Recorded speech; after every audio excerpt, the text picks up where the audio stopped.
In the news tonight, Minister of Interior and Municipal Affairs tells tribal leaders in the southern governorate of Ma'an that an investigation will identify those behind the recent violence there and refer them to justice. Hundreds of Syrian families flee the town of Banyas after government forces kill at least 62 people overnight, as the U.S. president says he does not foresee sending U.S. ground troops into Syria. And in one of the bloodiest weeks for international forces this year in Afghanistan, 5 U.S. soldiers are killed by a bomb in the southern province of Kandahar.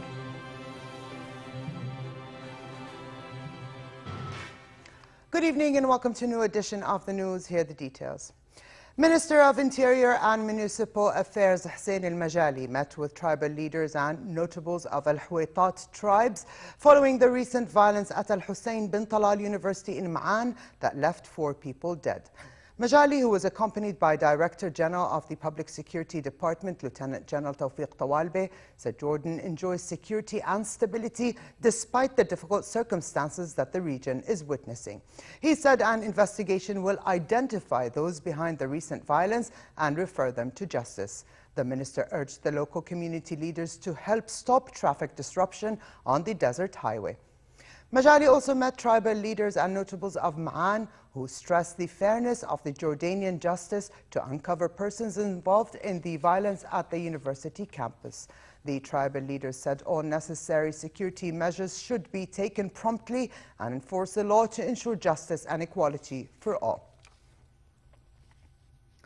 Still in local news, Senate President Tahir al-Masri met with senior advisor to the Turkish President Irshad Urmuzlu to discuss Jordanian-Turkish ties as well as the latest developments in the Middle East. Masri highlighted the strong ties between Jordan and Turkey, which are continuing to develop in various fields. Urmuzlu praised reforms implemented by Jordan, noting that Turkey is willing to forge closer cooperation with Jordan in various domains. Discussions at the meeting focused on the Syrian crisis, the continued flow of Syrian refugees into the 2 countries, in addition to efforts to bring about peace in the Middle East. Hundreds of Syrian families fled the coastal town of Banyas after fighters loyal to President Bashar al-Assad killed at least 62 people overnight and left bloodied and burnt corpses piled in the streets. A video posted online showed the mutilated bodies of dozens of people said to be killed in Banyas, half of them children. The killings took place 2 days after state forces killed at least 50 people in the nearby village of Bayda. Banyas and Bayda were the scene of some of the first sectarian clashes in Syria in 2011. In Damascus, Syrian President Bashar al-Assad made a rare appearance in public to unveil a statue at Damascus University dedicated to students killed across Syria since the uprising erupted. Large crowds of supporters dressed in the colors of the Syrian flag surrounded al-Assad, cheering while patriotic music blared. Today's visit is the second time al-Assad has been seen in public this week after a tour on Wednesday of a Damascus electrical plant to mark Labor Day. Meanwhile, U.S. President Barack Obama said he does not foresee sending U.S. ground troops into Syria and outlined a deliberate approach to determining whether the Syrian government had used chemical weapons in the 2-year civil war. Speaking at a news conference in Costa Rica as part of a visit to Central America, Obama said the United States has varying degrees of confidence that chemical weapons have been used by the Syrian government, but more evidence is bound to turn up if Syria is continuing to use them. There is the kind of systematic use of chemical weapons inside of Syria. We expect that we're going to get additional further evidence.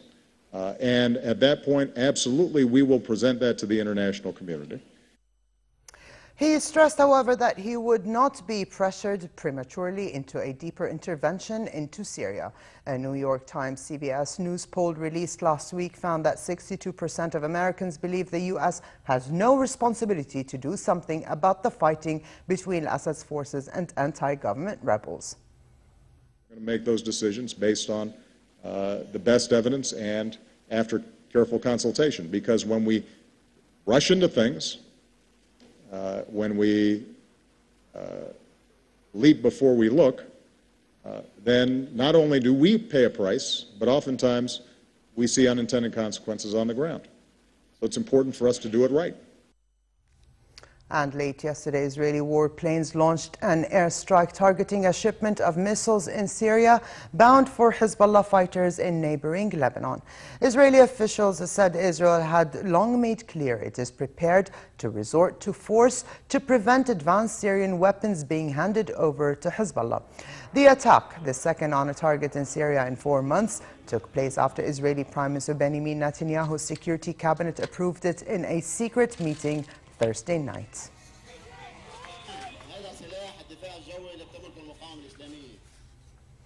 Capping off one of the bloodiest weeks for international forces this year in Afghanistan, 5 U.S. soldiers were killed by a bomb in the southern province of Kandahar.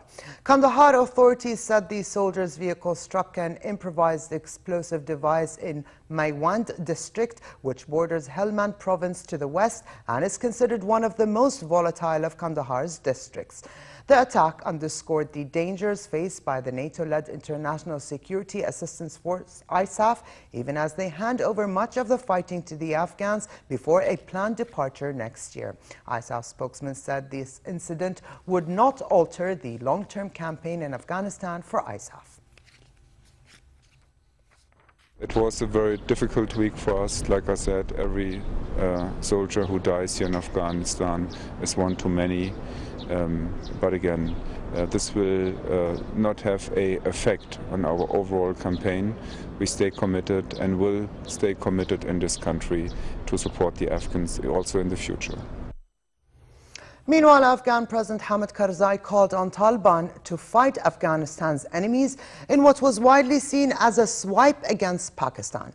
His remarks are likely to unsettle already shaky ties with Pakistan. They also come as the United States wants Pakistan to help Afghanistan persuade the Taliban to engage in peace talks ahead of the withdrawal of most foreign troops by the end of the year. Here's more. Tension at the border between Afghanistan and Pakistan after an Afghan border policeman is killed in a clash on Wednesday. Mohammed Qasim was killed while 2 Pakistani soldiers were wounded in the clash on the eastern Afghanistan border. In the capital Kabul on Saturday, Afghan President Hamid Karzai called on the Taliban to fight Afghanistan's enemies, widely seen as a swipe against Pakistan. Instead of destroying their own country, they should turn their weapon against where plots are made against Afghanistan's prosperity and should stand with this young man, Mohammed Qasim, who was martyred, and defend their soil. Relations between the 2 countries have been testy since Pakistan was formed in 1947, with Afghanistan never officially accepting the border between them. Pakistan also helped the Taliban take power in Afghanistan in the 1990s, and many Afghan leaders say the country is still helping the militants, a charge Pakistan denies. In the West Bank city of Bethlehem, hundreds of Palestinian Christian worshippers celebrated Easter's Holy Fire ceremony. The Holy Fire is considered a miracle and occurs every year on Holy Saturday, the day preceding Orthodox Easter Sunday.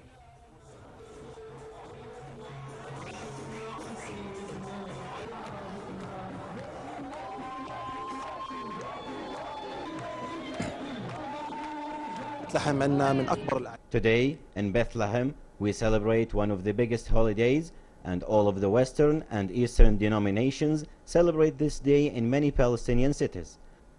Holy Saturday is bringing the light and resurrection of Jesus and brings the light from Jerusalem to Bethlehem in celebration.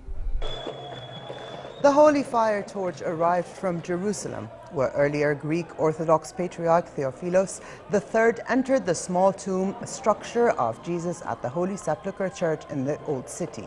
At exactly 2 p.m. local time every year, a sunbeam is believed to shine through the window in the ceiling of the church and light a lamp placed in the tomb. After lights were switched off, the Patriarch lit a few candles with the Holy Fire and passed them on to worshippers inside the church. Seconds after he revealed the Holy Fire, it rapidly spread throughout the church as worshippers lit each other's candles.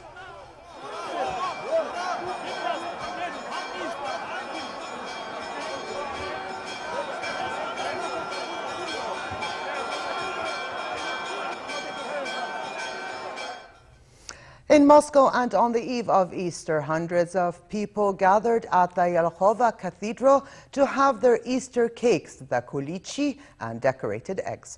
With the arrival of Easter, Lent comes to an end and believers treat themselves to Easter cakes and eggs that have been forbidden for months. Churchgoers say the tradition helps to put them in the right mindset for their Easter holiday. Later tonight, a service will be held in Moscow's biggest cathedral, Christ the Savior.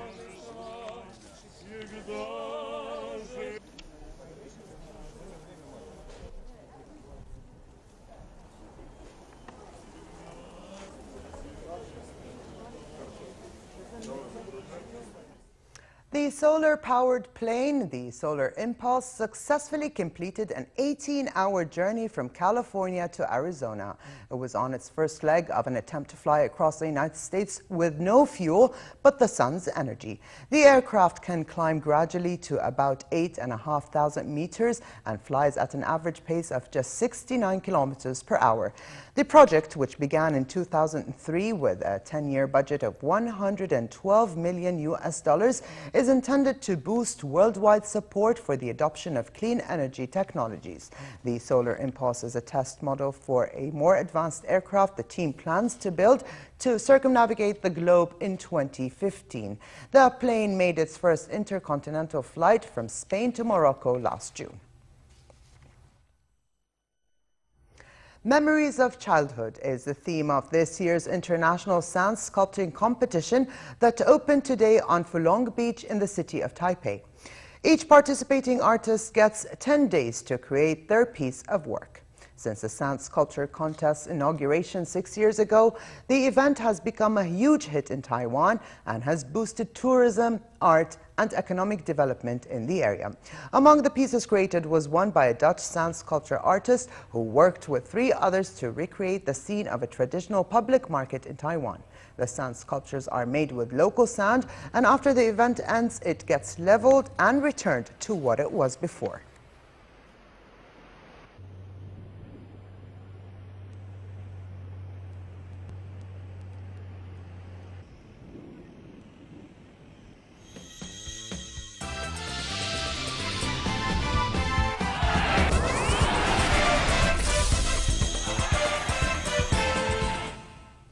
World champion Jorge Lorenzo will start from pole position in tomorrow's Spanish Grand Prix as the home nation dominated qualifying for the latest MotoGP.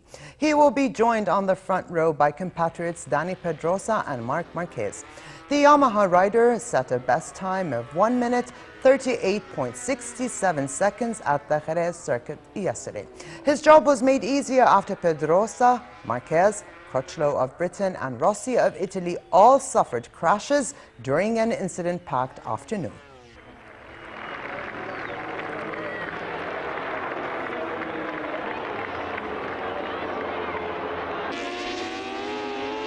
And in Moto2, Spanish rider Esteban Rabat claimed pole from Britain's Scott Redding and Japan's Takaki Nakagami.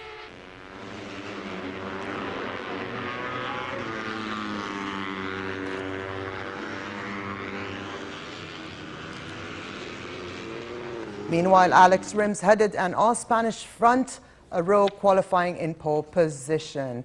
And despite the disappointment of the week's Champions League defeat by Bayern Munich, Barcelona coach Tito Villanova reiterated a desire to keep his squad together as they prepare to face Real Betis in La Liga. Speaking ahead of tomorrow's La Liga, Villanova rejected suggestions his squad needed a major overhaul, saying he has no doubt in his players. Barca were missing World Player of the Year Lionel Messi for the second-leg Champions League as the Argentine had not recovered sufficiently after straining a hamstring last month. They were also without Sergio Busquets, Carl Puyol and Javier Mascherano. Barca have an 11-point lead over Real Madrid in second and need 5 points from the remaining 5 games to secure a 4th La Liga title in 5 years. And finally, for a quick look at the weather, it'll be fair in most regions tonight with a chance for light rain accompanied by thunder in the southern and eastern parts. As for tomorrow, relatively hot conditions prevail in most parts of the kingdom, with northwesterly moderate winds picking up in the afternoon and blowing dust in the desert areas. And down south in the Gulf of Aqaba, mild tonight and extremely hot tomorrow, with temperatures reaching a sizzling 40 degrees Celsius. Here now is a look at temperatures forecast for tonight and tomorrow.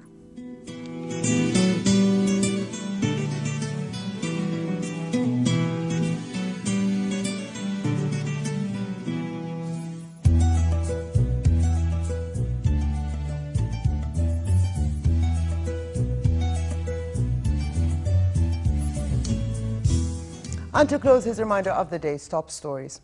Minister of Interior and Municipal Affairs tells tribal leaders in the southern government of Ma'an that an investigation will identify those behind the recent violence there and refer them to justice.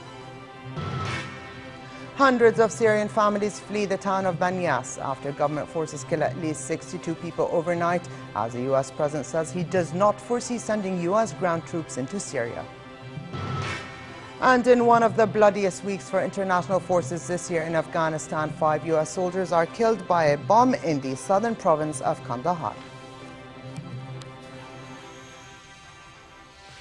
And with this, we come to the end of this edition of the news. I'm Alia Tuqan. Thank you for joining us. And for those celebrating tomorrow, have a blessed Easter. Good night.